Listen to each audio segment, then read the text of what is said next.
Graça e paz, queridos, amém? Tem um tangedor aí, tecladista, vem aqui me ajudar, amém?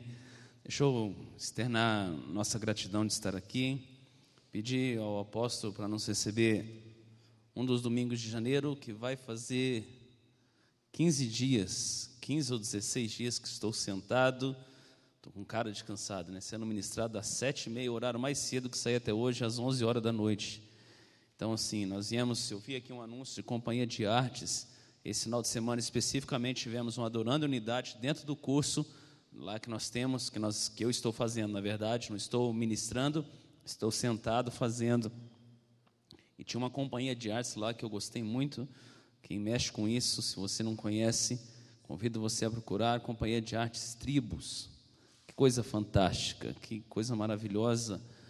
Tem sido muito bom, esteve conosco Neuza, teve um pessoal lá esse final de semana especificamente, mas segunda-feira a gente está lá de novo, né? E só Deus sabe a hora que acaba, né? Tem dia que falo, Senhor, me ajuda aí todos os dias. Eu tenho ido de segunda a sábado todos os dias, estamos lá aprendendo, sendo ministrado, e tem sido muito bom, muito abençoador para a minha vida.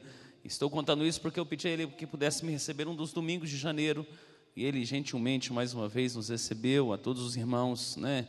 Que Deus abençoe, que Deus te dê um ano abençoado, um ano farto das bênçãos de Deus e principalmente da presença de Deus na sua vida. Amém? Eu falei, se hoje, entendo o que eu vou dizer, tá bom? Ainda ontem, tantos dias que eu não me lembro, mas acho que foi ontem, porque anteontem foi uma mensagem muito forte desse líder da Companhia Tribos, muito pesada, falo pesado de coisas simples, mas muito confronto. Me perguntaram ontem, e aí, como é que o senhor está? Eu disse, eu me sinto um lixo, precisando me converter. E só Deus sabe como é que eu estou por dentro depois da mensagem desse jovem rapaz. Todas foram muito boas, mas essa, de um modo especificamente, me marcou muito, porque falou do amor a Deus sobre todas as coisas. Queria só te fazer pensar só no nível mais baixo de confronto que ele falou. Ele disse, você ama a Deus sobre todas as coisas, não precisa, isso não foi para você, tá, irmão? Isso foi para mim, isso não faz parte da nossa mensagem, só para você entender o nível de confronto do sábado, sexta, sei lá, hoje é domingo, foi sexta-feira isso, ontem foi encerramento. Ele disse, um dos tópicos dele, se você ama a Deus sobre todas as coisas, então me fala quem ora aqui, pelo menos, no mínimo, 30 minutos por dia. Você não vai precisar levantar a mão, porque não foi para você essa mensagem. Ele fez uma outra pergunta, se você ama a Deus sobre todas as coisas, levante a mão quem lê a Bíblia em estudo, não lê por ler, pelo menos 30 minutos por dia. Ele disse, não vale orar no carro e não vale ler no carro. Porque no carro você não come, no carro você não almoça, pode até fazer isso de vez em quando, mas não é o hábito da sua vida.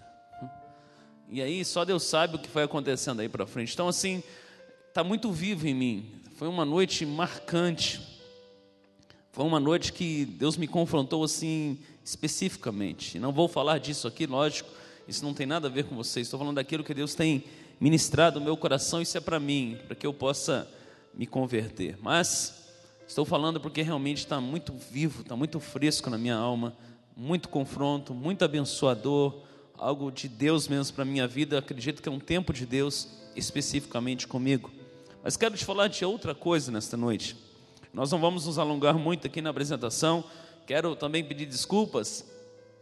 Eu vi o apóstolo falando, eu não ia falar disso, mas já que ele falou que ele foi na praia, eu também... Praia e Pastor Carlos não tem muita coisa em comum, tá? Eu não sei nadar, eu quase morri na minha lua de mel em Búzios. Então, assim, a água e eu não temos muito a ver, mas Deus me deu duas coisas abençoadas. A minha esposa sempre gostou muito de praia, e agora a minha filha de 1 ano e 8 meses, de vez em quando ela fala praia, ela quer ir para a praia de qualquer jeito. Então agora eu vou ter que me acostumar. E no começo do ano eu fui, e eu estava indo embora para a areia, né, e deixando as duas no mar. E eu estava indo embora, de repente uma onda veio e levou minha aliança embora. Então assim, pastor Carlos continua casado, não deu tempo ainda de refazer esse mal que aconteceu lá na praia, né? Essa correria de curso a semana inteira, mas logo nós vamos fazer, tá? Sou muito bem casado, tenho uma filha linda, graças a Deus por isso. Abre a tua Bíblia comigo em Efésios 3, de 14 a 21. Vamos tentar falar aqui daquilo que o Pai tem colocado no nosso coração. Acredito nunca ter falado disso aqui. Acho que nunca falei dessa mensagem aqui, Efésios 3, porque faz pouco tempo que Deus tem colocado no meu coração. Mas já vim tantas vezes aqui, a gente se preocupa em confiar na nossa memória. Efésios 3, de 14 a 21, já que alguns irmãos levantaram, se você puder, se você não puder, pode ficar sentado, tá bom? Quero convidar você a ficar em pé comigo e não fechar a tua Bíblia depois, tá bom? Deixar ela aberta em Efésios 3, de 14 a 21. Que por coincidência também um ministro lá ontem abriu e pregou sobre ela, mas numa outra revelação que Deus havia dado a ele. Diz assim: a oração de Paulo pelos Efésios, o título na minha Bíblia. Por causa disso, me ponho de joelhos perante o Pai de nosso Senhor Jesus Cristo, do qual toda a família nos céus e na terra toma o nome, para que segundo a riqueza da sua glória vos conceda que sejais corroborados com poder, pelo seu Espírito no homem interior, para que Cristo habite pela fé no vosso coração, a fim de, estando arraigados e fundados em amor, poderdes perfeitamente compreender com todos os santos qual seja a largura, o comprimento e a altura e a profundidade, e conhecer o amor de Cristo que excede todo entendimento, para que sejais cheios de toda a plenitude de Deus. Ora, aquele que é poderoso para fazer muito mais abundantemente, além daquilo que pedimos ou pensamos, segundo o poder que em nós opera, a Ele, na igreja, por Jesus Cristo, a esse, glória na igreja por Jesus Cristo, em todas as gerações, para todos sempre. Amém. Você pode tomar o seu assento, querido, nesta noite. Pai, nós oramos mais uma vez, para que haja sobre nós, Pai, uma atmosfera profética, e que essa palavra, Pai, não fique somente na dimensão da alma, mas que ela também penetre o nosso espírito, Pai, e produza os frutos de justiça, Pai, para a Tua glória. Pai, que o Teu reino, Pai, primeiramente seja estabelecido no nosso coração, para que depois ele possa se manifestar para essa geração, Pai, que espera ansiosamente a revelação dos filhos maduros de Deus. Por isso, o Espírito Santo vem sobre nós essa noite. Vem, Senhor, sobre os nossos corações, para que sejamos fortalecidos e confrontados pelo poder da Tua palavra, em nome de Jesus. Amém e amém. Vontade de espirrar. Versículo que crente gosta, e que você talvez já sabe até de cor, que talvez eu fizesse uma pergunta: quantos gostariam que em 2012 Deus fizesse além das suas expectativas? Levantem as mãos. Está com medo? Pode levantar, irmão, não vou fazer nada. Eu também gostaria que Deus fizesse. E muitas vezes nós pegamos um versículo isolado. No versículo 20 está falando a respeito disso, de um Deus que fará além das nossas expectativas. O que nós esquecemos é que vem o 14, o 15, o 16, até o 19. Aí sim o apóstolo Paulo cita o versículo 20. Eu queria falar com você da preocupação de Paulo, de dar fundamento para a igreja, de enraizar a igreja numa verdade chamada amor. E talvez o que Deus mais espera dessa geração é que nós possamos cobrirmos uns aos outros em amor. A minha pergunta não é quem vai pecar esse ano, a minha pergunta é quem vai cobrir a vida do irmão em amor. Quem vai cobrir a vida do irmão, amando ele, mesmo ele tendo errado, mesmo ele tendo falhado, e você ser uma cobertura de amor para ele, para confrontar, para abraçar e para principalmente ajudá-lo a vencer a acusação da sua consciência, do inimigo. E Paulo muitas vezes tentou falar isso nas suas cartas, e aqui ele vai nos dar algumas bases para isso. Eu queria partilhar com você um tema que Deus colocou no meu coração, e você perguntasse para você, não para o teu irmão, e de você respondesse para você mesmo: quem somos nós? Habitação ou pousada? Quando falo pousada, é aquele lugar que você vai e dorme, como eu fiquei lá na praia, do Espírito Santo. Quem somos nós? Habitação ou pousada? E quando eu falar pousada de Cristo, do Espírito Santo, estou falando da mesma coisa. Os três são um, têm a mesma essência. E eu queria te dar algumas características que Deus colocou no meu coração, de quem é habitação, e automaticamente o contrário é de quem é apenas uma pousada. É possível muitas vezes vivermos uma vida cristã onde Cristo vai habitar em nós somente por um tempo, porque Ele não quer, pastor, Ele quer, mas muitas vezes nós não abrimos talvez campos da nossa alma para que Ele possa totalmente dominar e governar as nossas vidas. Eu queria te dar algumas características, sem me deter em cada uma delas, de quem é uma habitação do Espírito Santo. Paulo começa dizendo o seguinte, no versículo 14: por causa disso me ponho de joelhos perante o Pai de nosso Senhor Jesus Cristo. Paulo está preso, e eu queria falar com você de algumas características de Paulo que me chamou a atenção nesse texto.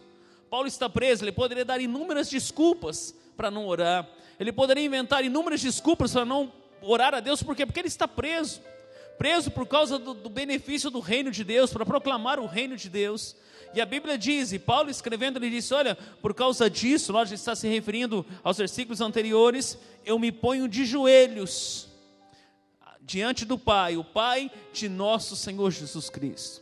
Quem é a habitação do Espírito Santo é uma pessoa de oração e de reverência. Paulo é um homem de oração, e quando ele está dizendo de joelhos, é mais do que uma posição física, há uma reverência no coração de Paulo, há um temor no coração dele, que mesmo preso, ele ora e é reverente ao Pai. Eu sempre digo, e talvez nós tenhamos falado disso no curso aqui, que muitas vezes nos preparamos para ir a um culto, onde vai ter um pastor famoso, um pregador famoso, e muitas vezes nós não vamos para o culto com a expectativa que o nosso Pai Celestial vai estar lá. Quantos e quantos crentes, não é o seu caso, que se preparam para um dia de culto especial, porque vai ter o ciclano de fora pregando, porque vai vir o profeta que revela todas as coisas, e nós nos preparamos, a nossa alma fica inquieta, nós sentimos logo a vontade de ir, tomara que o dia passe rápido, para que eu vá no culto hoje. Mas muitas vezes não temos essa mesma expectativa para vir num culto normal da igreja. Quando eu falo normal, e nós temos que falar isso, porque infelizmente isso chamamos de normal, onde vai ter apenas o nosso pastor, apenas o ministério de louvor que nós conhecemos, mas o principal que nós não valorizamos, que é o nosso Pai Celestial. Eu queria te dizer uma coisa, se você é habitação do Espírito Santo, você precisa ser um homem, uma mulher de oração, e tem que haver reverência no teu coração. Não me importa se de joelhos, não me importa se de pé, de sentado, pouco importa a sua posição física, mas principalmente que haja reverência no meu coração e também no seu coração, para a glória do nome de Jesus, amém? Outra coisa que eu aprendo com Paulo, ele poderia dar desculpas, ele poderia não querer orar, poderia fazer o que ele quiser, melhor não fazer nada, mas Paulo vence a ociosidade e ora, e escreve cartas, está aproveitando o tempo que ele está limitado fisicamente, para buscar em Deus uma direção para as igrejas estabelecidas em cada cidade. E quando eu falo de igreja, eu falo de grupos pequenos de pessoas, que talvez nem tinham um templo tão grande, tão bonito como esse, e Paulo está preocupado em buscar uma direção em Deus. Paulo está vencendo a ociosidade, para orar e para ser um instrumento nas mãos de Deus. Meu irmão, 2012, eu queria te dar um conselho, eu vou comprar essa briga também para mim. Eu quero vencer a ociosidade, e eu quero convidar você a não perder mais tempo em 2012, porque esse ano Deus quer nos fazer andar muito mais rápido do que nós andamos até os dias de hoje, não somente no reino dele, mas para tudo aquilo que o Pai tem preparado para as nossas vidas, amém? Perdeu a oportunidade, mas esse ano o Pai quer fazer a mim e a você andarmos mais rápido, mas para isso precisamos dominar ou vencer a ociosidade, aproveitarmos o tempo que Deus nos dá. Lembrei agora de uma coisa aqui, tá bom? Que não está aqui na mensagem, é o curso. Às vezes a gente não gasta tempo para cuidar da nossa saúde. Eu vou falar disso porque Deus chacoalhou a minha vida. Não ter um corpo irrepreensível, uma alma irrepreensível e um espírito irrepreensível é pecado. E uma frase que me marcou, ele disse: se Deus te pedir agora para você andar 62 quilômetros ou 90 quilômetros, 120 quilômetros para ir em Campos do Jordão, na loja tal, no endereço tal, mas o preço é que você vai andando. Será que a gente está pronto fisicamente para fazer isso? Sabe por que perdemos tempo e não cuidamos da nossa saúde? Aprendi com Mike Murdock isso.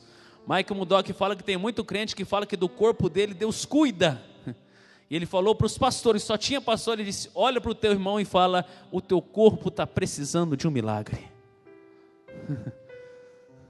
Deus não cuida do teu corpo, é você quem cuida do seu corpo. E eu aprendi que não cuidar do corpo é pecado, porque ele é templo do Espírito Santo de Deus. Quem está aqui comigo, diga amém. Isso, alguns crentes são mais, pastor, Paulo disse que o exercício do corpo para nada se aproveita, é verdade. Mas vamos entender o contexto daquele tempo. Jesus andava de 40, em média de 30 a 40 quilômetros por dia. Quanto você anda? Naquele tempo não tinha computador, não tinha informática, tudo era braçal e tudo tinha que ser com as pernas. Não é o seu caso, mas tem homem que para ir no mercado do outro lado da rua, ele pega o carro e vai. E aí fala: não, pastor, negócio de exercício não tem nada a ver. Pois é, irmão, se a gente realmente pelo menos caminhasse para fazer aquilo que a gente precisa, com certeza a gente não ia precisar fazer exercício. Mas eu queria convidar você, que é a habitação do Espírito Santo de Deus, cuida da casa onde Ele mora, cuida da casa onde Ele habita, que é o teu corpo, e o nome do Senhor será glorificado. Amém? Olha para o lado e fala: está na hora de você fazer alguma coisa, não importa se é seu esposo ou sua mulher. Meu irmão, eu aprendi que quem tem juízo obedece. Quando eu vi isso, sabe o que eu fiz no outro dia? Já que eu não sou tão educado a ponto de fazer caminhada todo dia, fui e fiz a minha inscrição na academia. O professor falou: o que você quer? Eu quero apenas ter condicionamento físico. É isso que eu quero. Não quero ficar forte, não quero tomar vitamina. Eu quero apenas ter condicionamento físico. Eu quero pular na presença de Deus, eu quero dançar, eu quero jubilar, eu quero realmente adorar a Deus com a minha alma, com o meu espírito, mas também com o meu corpo, porque tudo que é em mim tem que adorar a Deus todos os dias da minha vida. Amém? Eu sou templo, eu sou habitação do Espírito Santo, e acredito que você também é. Mas Paulo vai decorrer, ele vai falar no versículo 16, para que segundo as riquezas da sua glória, vos conceda que sejais corroborados, em algumas traduções diz confirmados, com poder pelo seu Espírito, no homem interior. Paulo ora e diz: eu espero que vocês, igreja de Éfeso, vocês a partir de hoje, tenham confirmação, sejam corroborados, confirmados com poder, no seu homem interior. Eu vou dizer uma coisa, quando Deus me revelou isso, eu fiquei com vergonha da minha vida. Porque algumas vezes, para mim tomar uma decisão, eu pedi a prova.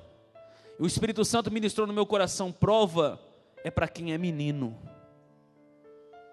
Porque a maior vontade de Deus, o maior desejo de Deus, é que eu e você sejamos guiados pelo Espírito Santo de Deus. A Bíblia diz isso na carta de Paulo aos Romanos, que os filhos de Deus são guiados pelo Espírito Santo. Meu irmão, fazer prova com Deus é para quem está começando na vida cristã. Abrir a Bíblia, arriscar a sorte, isso é para quem está no começo. Mas Deus quer fazer a mim e a você crescer. Em 2012 eu profetizo que o próprio Espírito Santo não vai deixar dúvida no seu coração do que você deve ou não deve fazer. Você vai ter a convicção plena que vem do Espírito de Deus para a tua vida, e o nome do Senhor será glorificado. 2012 você não vai ficar enganado, você não vai ficar me dizendo: mas não, agora eu vou fazer isso, não vou fazer aquilo. Meu irmão, isso não vai acontecer esse ano, porque Deus vai nos elevar a um nível maior de maturidade. Amém? 2012 Deus vai nos fazer crescer, amém? Eu quero declarar isso também sobre a minha vida. 2012 Deus vai me fazer crescer, Deus vai nos fazer crescer. Paulo ora para que nós sejamos confirmados no nosso homem interior, e as mulheres entendam, as mulheres, naquele homem que Deus ressuscitou, naquele que foi regenerado em Cristo Jesus. É com esse homem, com esse espírito do homem ou da mulher, que Deus quer se relacionar e quer trazer toda a confirmação, dizer sim e dizer não para aquilo que você tem dúvida, e você não viver enganado nesses últimos dias. Passou o tempo de depender de profeta, passou o tempo de depender da voz do profeta, de que Deus use alguém para falar com você. Pastor, Deus pode fazer isso? Pode, mas isso é exceção. A regra é o Espírito Santo confirmando no nosso espírito o que nós devemos ou não devemos fazer para a glória do nome de Jesus. Amém? Só que Paulo tem uma preocupação, e no versículo 17, ele talvez já preocupado com o que isso poderia produzir. Imagine você orando e tendo a convicção do que você deve ou não deve fazer, Deus falando diretamente ao teu espírito, qual direção a ser tomada. Você pode cair num grande mal, que é o orgulho.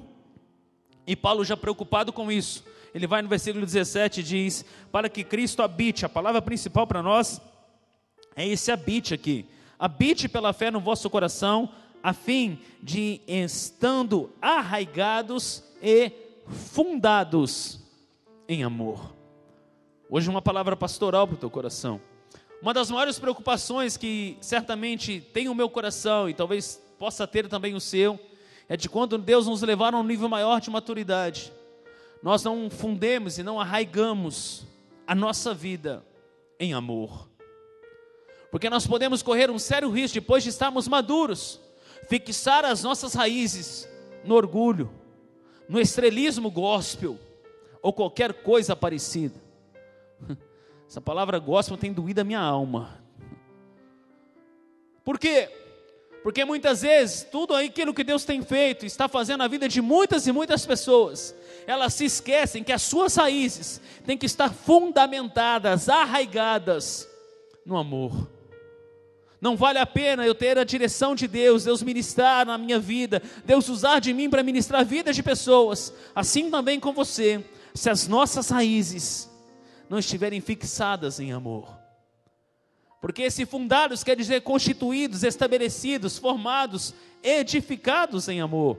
E a palavra arraigados está dizendo de aprofundados, enraizados em amor. Quando Deus começar a te usar, irmão, que eu tenho certeza que Ele quer te usar esse ano, que você fixe as suas raízes no amor. Que tudo que você fizer seja somente por amor a Ele, nada mais do que isso. Que não seja para a tua vanglória, que não seja para crescer o teu orgulho, mas que você possa dizer que eu diminua e que Cristo possa cada dia mais crescer na minha vida. Amém? O que eu gosto também dessa passagem é que Paulo sempre usa como medida Cristo. Isso para mim é fundamental. Porque enquanto eu me comparo com alguém, eu posso me achar melhor. Porque a minha comparação é muito baixa. Se você se comparar comigo, talvez você vai se sentir muito melhor, ou vice-versa. Mas enquanto nós tivermos o mesmo termômetro, a mesma medida que Paulo tinha, nós sempre vamos nos sentir devedores, porque Paulo sempre usa Cristo como um termômetro de vida.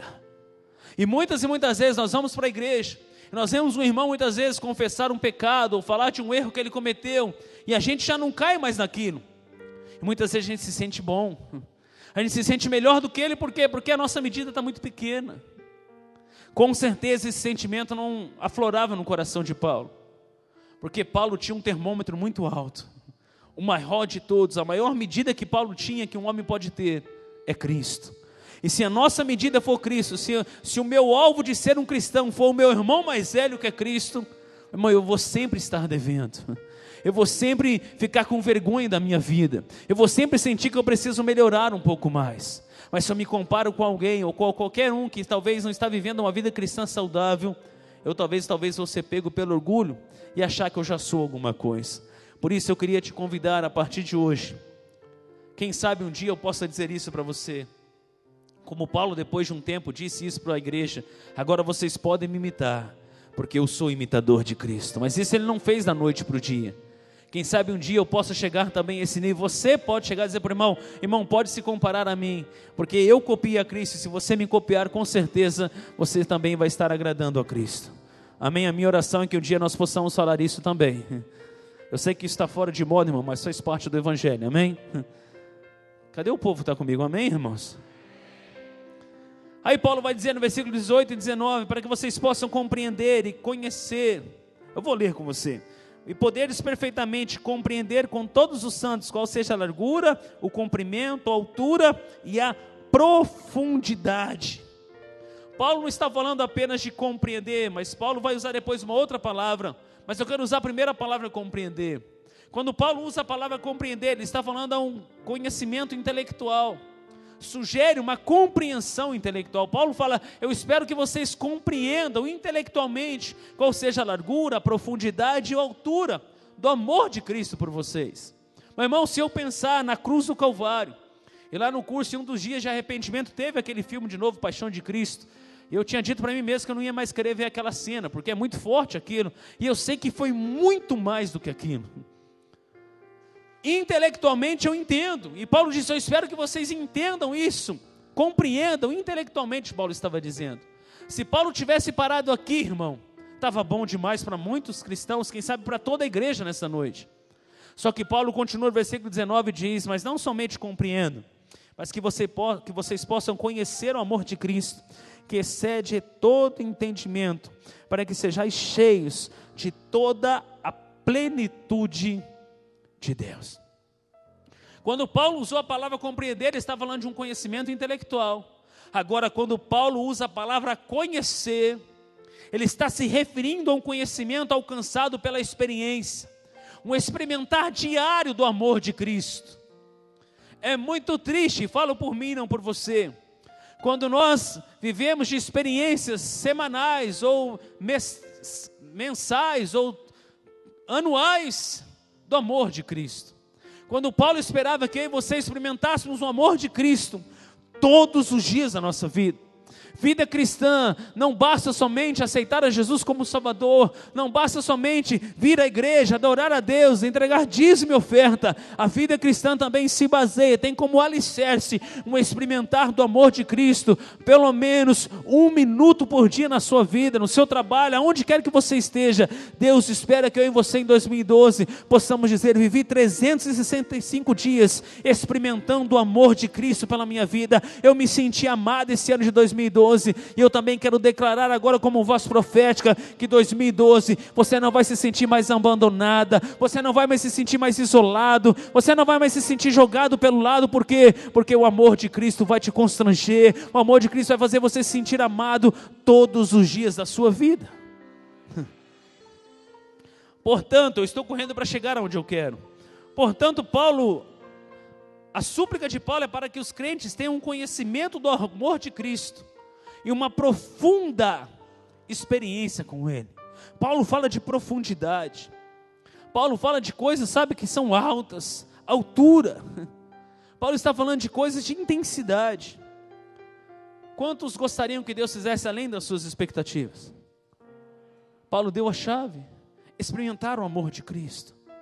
Sermos fundados e arraigados em amor. Vencermos a ociosidade. Sermos confirmados pelo Espírito Santo, oração e reverência, para que aí sim, o versículo 20, seja uma verdade na nossa vida. Mas eu construí todo um caminho com você, para chegar aqui em algumas palavras. Paulo diz também no versículo 19, parte B, para que sejais tomados de toda a plenitude de Deus. Essa palavra tomados, vem da palavra plero, quer dizer tornar cheio, completar, preencher até o máximo, fazer abundar, efetuar, trazer a realização, realizar. O poder de Deus opera em nós. Mas Paulo diz, nós temos que ser cheios de toda a plenitude de Deus. Uma coisa é ter o Espírito Santo. Outra coisa é o Espírito Santo ter você. Uma coisa é ter o Espírito Santo residente. Outra coisa é ter o Espírito Santo presidente das nossas vidas. E que vou dizer para você, Deus me disse há poucos dias. Cristo está farto de ser apenas salvador da vida de crentes. Cristo quer ser Senhor. Na maioria das cartas de Paulo às igrejas, ele usa primeiro a palavra Salvador, ele usa primeiro a palavra Senhor e Salvador, Jesus Cristo. Porque Cristo pode ser o teu Salvador, porque para ser salvo depende totalmente dele. Mas para ele ser o teu Senhor, depende um pouquinho de você. E é nisso que eu quero gastar alguns minutos nessa mensagem. Essa palavra habitar, como eu disse para você, ela tem alguma particularidade. A palavra em Efésios 3,17 diz que Cristo habita em nós. Mas a questão do habitar aqui não é apenas morar dentro, mas é uma questão de intensidade. Aqui em Efésios 3,17, a palavra usada para habitar vem da palavra kaitokel, que é habitar com intensidade. Mas eu quero falar de uma outra palavra antes de falar de kaitokel, que é onde eu quero ficar com você. Habitar também poderia ser usada a palavra pairokel, que significa habitar como estrangeiro, como peregrino, que está morando longe da sua casa por algum tempo, igual uma pousada. Porém, Paulo em Efésios 3,17, ele não usou a palavra pairokel, que Cristo habite nos vossos corações. A palavra ali não era pairokel, mas era kaitokel. Porque por outro lado, kaitokel significa estabelecer-se em um lugar, refere-se a uma habitação permanente, e é usado tanto para a plenitude da divindade habitando em Cristo, em Colossenses 2,9, quanto também para a plenitude de Cristo habitando no coração do crente, em Efésios 3,17. Então essa palavra habitar, katoikel, ela é usada em duas passagens, Colossenses 2,9 e Efésios 3,17, que fala de uma profundidade, uma intensidade, habitar de uma vez por todas. Eu queria gastar esses minutos com você em cima dessas duas palavras, melhor, em cima de uma palavra, kaitokel, porque Cristo quer habitar em mim e em você com intensidade, amém? Eu não quero que Ele viva no meu coração e na minha vida por algum tempo, e depois eu possa entristecê-lo e Ele ir embora da minha vida através do Espírito Santo. Mas eu quero que Ele habite em mim com intensidade. A palavra kaitokel também era usada para uma pessoa que tinha todas as chaves da sua casa. Cristo habita em você com kaitokel, com intensidade, então Ele tem todas as chaves da sua vida.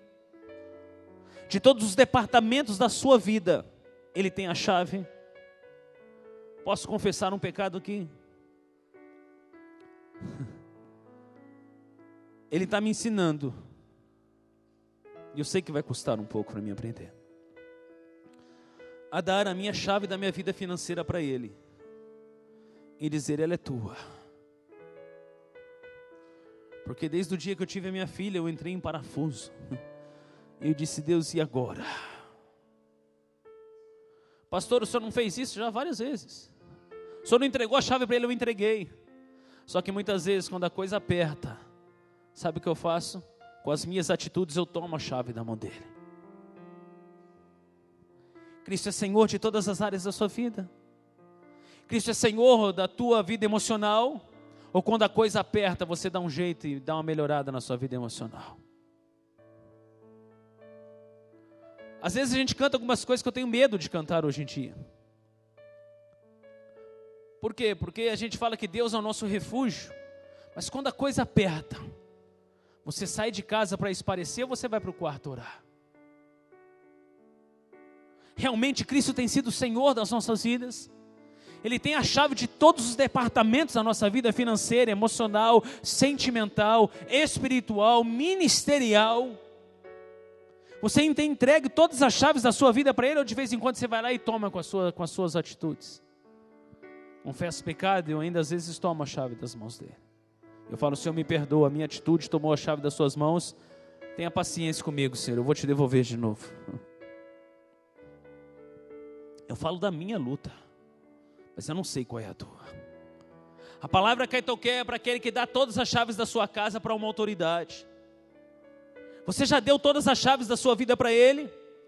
Você já entregou a sua família para Ele? Ah, pastor, eu já, mas minha família não é crente. Não, entrega para Ele, porque Ele sabe trabalhar. Mas toda vez que você tenta arrastar alguém para um lugar, ou você tenta fazer com que as pessoas engulam Jesus à força, você está tomando as chaves da mão dEle, e não está deixando Ele ser Senhor da tua família. Toda vez que você, pai, não consegue dormir, preocupado com o seu filho e com a sua filha, você não está entregando as chaves na mão dele.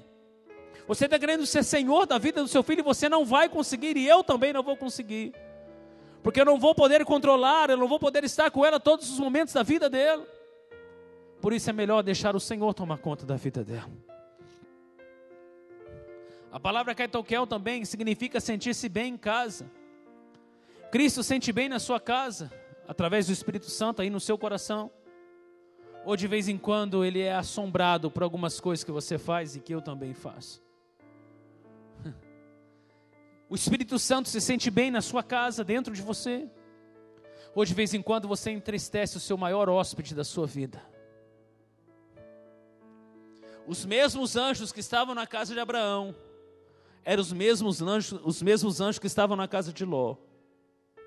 Na casa de Abraão teve culto, teve oferta, teve sacrifício. Na casa de Ló, eram assombrados pelo espírito da prostituição. Quantos e quantos crentes não estão assombrando a coisa mais linda que Deus deu para você, o Espírito Santo, com a prostituição, atormentado pela prostituição, pela fornicação ou qualquer coisa parecida com isso.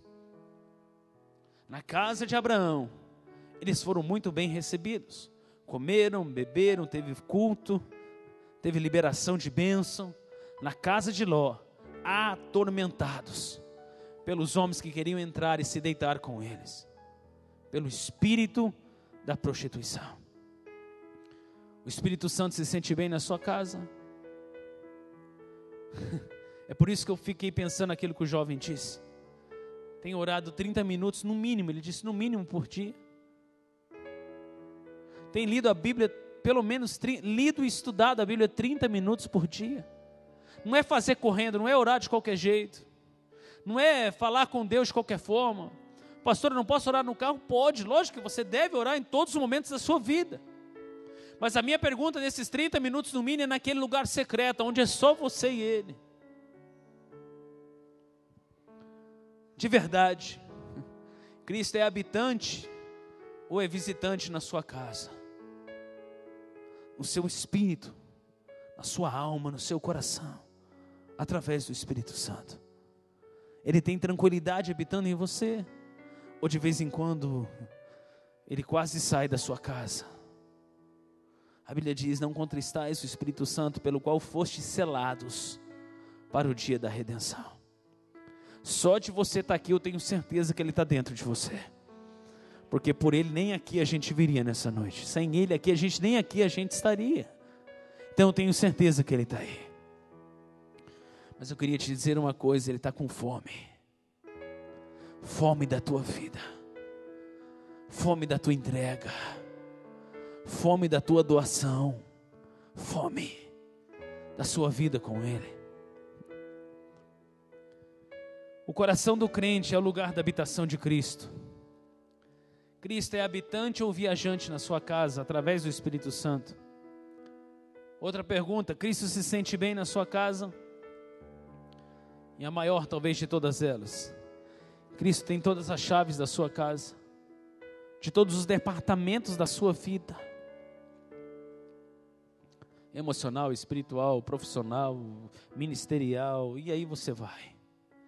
Ele é Senhor da sua vida, ou Ele é apenas o teu Salvador? Ou da sua vida financeira você cuida, ou da sua vida profissional você quem tem a direção e você nem busca mais nele. Toda vez que você não busca direção em Deus para qualquer coisa que você vai fazer na tua vida, você está dizendo automaticamente com a sua demonstração física e concreta, que dessa área você é o Senhor da tua vida. E que você não precisa ouvir conselhos e nem direção dele, porque essa parte você entende bem. E eu aprendi que quem é proprietário de alguma coisa sabe que quem é proprietário paga a conta. Agora quem é propriedade de alguém sabe que o proprietário vai pagar a conta. Eu aprendi que eu sou propriedade exclusiva de Deus. Eu aprendi que se eu confiar nele, o proprietário vai pagar a conta. Ah, não entendeu, vou dizer de novo. Se eu sou propriedade do Senhor, Ele vai pagar a conta. E quando eu falo conta, eu não falo de dinheiro, eu falo em todos os níveis da minha vida. Ele vai pagar minha conta com a minha família, Ele vai pagar minha conta com a minha filha, Ele vai pagar minha conta com os meus amigos, Ele vai me ajudar e vai me fazer pagar a conta com cada um dos departamentos da minha vida. Se eu pudesse, hoje, e lá foi feito isso, e eu na hora eu disse, é para mim isso.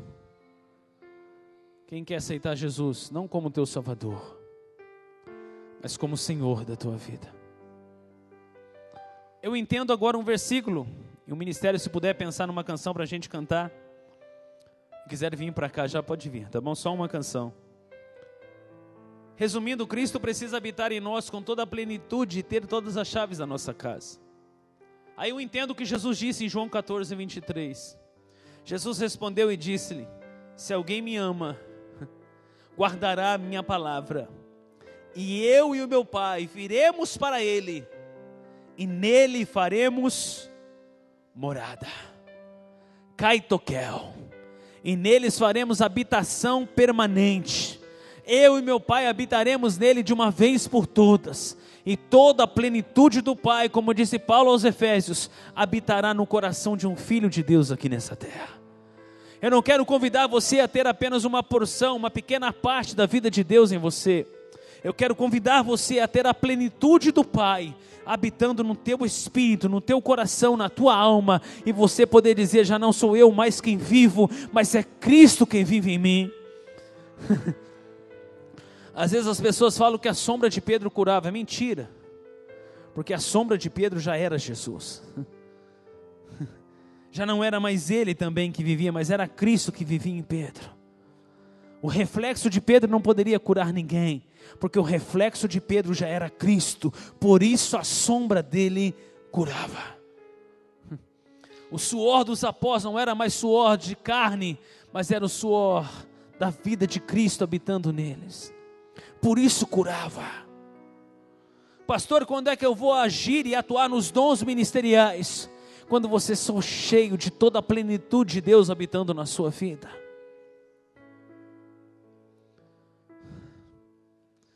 Que o Senhor nos ajude. Que o Senhor tenha misericórdia da minha vida. Porque chegou uma hora da mensagem que o homem perguntou: quem ama mais a Deus do que a sua esposa? Levanta a mão. E eu não tive coragem de levantar. E alguns tiveram coragem. Ele disse: e se Deus hoje tirar ela só por causa da sua declaração? No meu coração eu tenho essa confirmação que eu amo a Deus. Mas eu não quero apenas falar. Eu quero demonstrar com a minha vida. Aí na segunda pergunta ele diz: quem ama mais os seus filhos do que a Deus, levanta a mão. Quem ama mais a Deus do que os seus filhos, levante a mão. E aí uma grande parte já diminuiu. E alguns 2 ou 3 tiveram coragem. E disse: que Deus tenha misericórdia de ti. Quem ama, gasta tempo. Eu não posso falar para minha esposa que eu a amo, se eu não gastar tempo com ela. Deus está cansado de ser apenas o nosso Salvador. Ele quer ser Senhor das nossas vidas. Eu não sei o que o ministério vai cantar. Eu não quero que você faça nada por emoção. Porque por emoção tem um monte de gente aí matando pessoas. Mas eu quero chamar pessoas que tenham coragem. Não vai ser fácil. A tua decisão vai ser provada. Que quem quer deixar Cristo ser Senhor da tua vida, eu quero convidar você a sair do teu lugar e vir aqui na frente. Não Salvador, porque isso eu já acredito que você já fez. Você quer entregar todas as chaves da sua vida para Ele.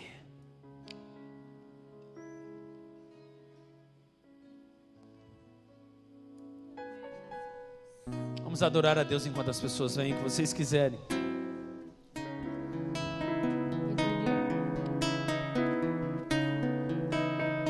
Meu maior prazer. Ele pode fazer muito melhor do que você. É estar em tua presença. Você não sabe administrar, é Ele quem sabe administrar. Você não pode salvar a tua família, só Ele pode salvar a tua família. Te adorar, Jesus, Senhor da minha vida.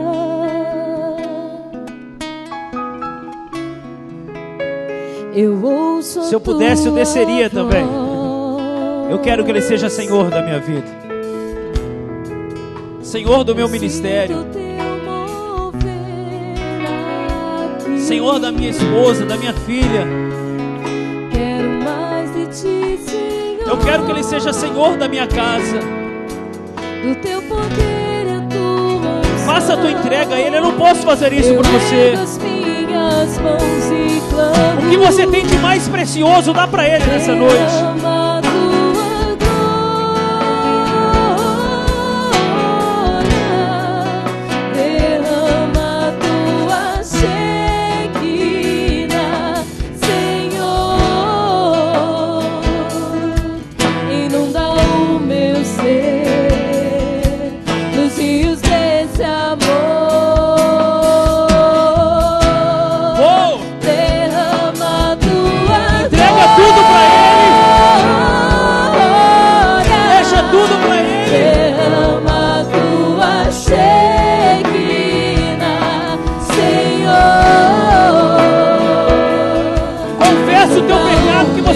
amado Ele sobre todas as coisas. Os rios deste amor.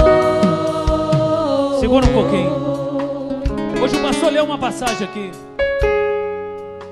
Eu me lembrei de uma coisa que não é minha, isso não aprendi sozinho, aprendi com alguém. Quando Jesus abordou esse jovem rico, eu me lembrei agora, não estou querendo acrescentar e nem tirar nada daquilo que o apóstolo disse. São 2 tábuas para os 10 mandamentos. Os 5 primeiros são relacionados a Deus, e os 5 próximos relacionados à vida dos homens. Por isso ele diz: não matarás, não furtarás, não adulterarás. Está tudo ligado à vida humana. Porém os primeiros está totalmente relacionado a Deus. E o pregador disse, foi como se Jesus pegasse a primeira tábua relacionada a Deus e escondesse, e só expusesse para o jovem rico as 5 ligadas à vida humana. Ele disse: esse aí eu tenho guardado. Aí Jesus pega e abre só o primeiro mandamento dos 5. Pode ver que Jesus não fala: amarás o Senhor teu Deus sobre todas as coisas, porque ele sabia que aquele jovem amava mais a riqueza do que a Deus. Por isso, quando ele abriu a mão para falar dos 5, ele falou só do primeiro. Então vai, vende tudo que você tem e dá aos pobres. Em outras palavras, você ama mais o que você tem do que a Deus. E diz que ele se entristeceu, virou e foi embora. E disse: eu não quero. Sabe o que mais nos separa de Deus? É aquilo que nós mais amamos. E me perdoe o que eu vou te dizer, a gente não consegue ser fiel no primeiro.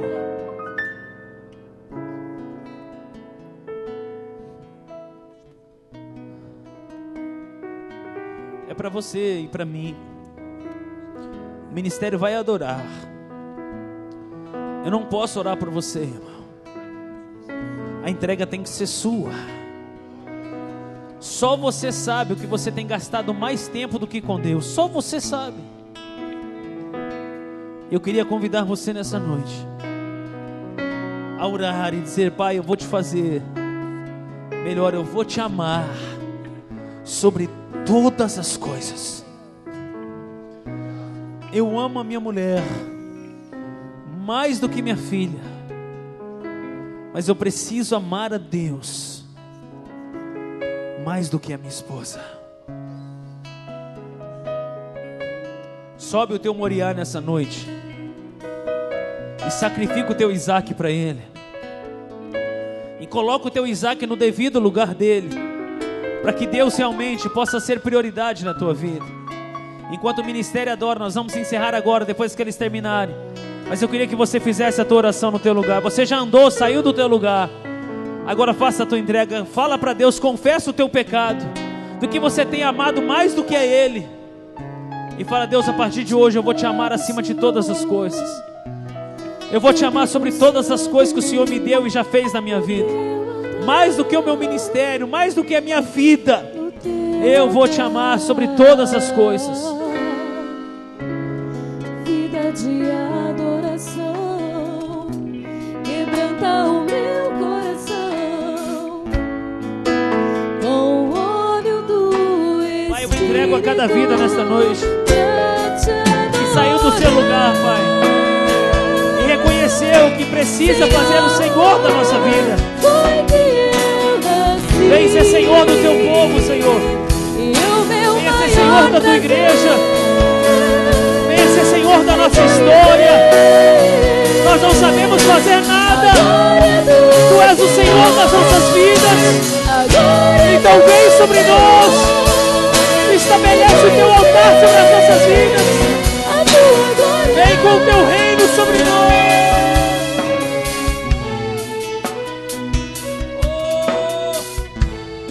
Vem com o teu reino sobre as nossas vidas, Senhor. Tudo te entrego, Senhor. Pai, nós te agradecemos. Tudo consagro. Enquanto os teus filhos adoram, Senhor, que haja uma entrega sincera em cada coração. Seja Senhor do nosso domingo. Seja Senhor da nossa noite. Quebranta o meu coração. Pai, esvazia o nosso coração. Encha-nos com teu amor. Pra te adorar, Senhor.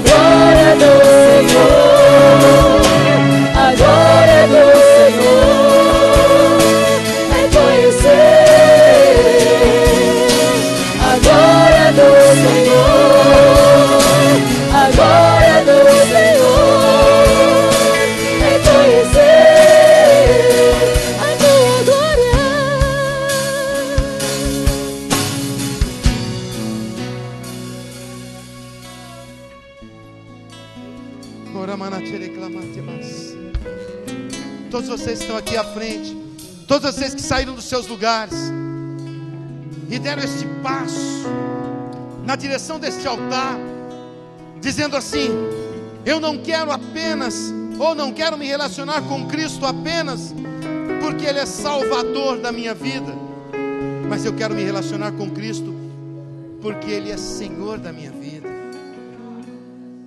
Todos vocês que deram esse passo de fé, e eu sei que muitos que estão ainda em suas cadeiras também desejam.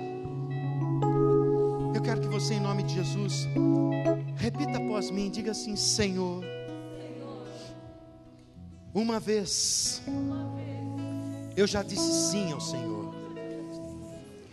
E agora todos aqueles que são pastores, presbíteros, levitas, diáconos, que exercem qualquer tipo de atividade na igreja ou já exerceram, repitam comigo, diga assim: eu até trabalho na tua casa.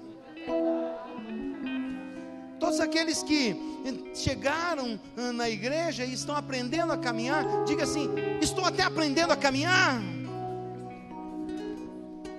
E agora todos digam: mas nesta noite o Senhor me chama para ser morada, habitação do Teu Espírito Santo. Consequentemente do Senhor, o Senhor me chama para algo maior. O Senhor me chama para que eu deixe de ser mera pousada, para ser habitação. Então hoje eu declaro definitivamente na minha vida: eu te aceito, Senhor Jesus, não como meu Salvador apenas, porque sei que és, mas como Senhor da minha vida, Senhor dos meus bens, da minha família, do meu trabalho, da minha casa, desta igreja, Senhor dos senhores. Diga bem forte: Senhor dos senhores. Diga assim: na minha vida. Diga: tudo te entrego, Senhor, tudo consagro no teu altar, no teu altar. Vida de adoração quebranta o meu coração com o óleo do Espírito. Quem está de pé, levanta as tuas mãos, diga: pra te adorar.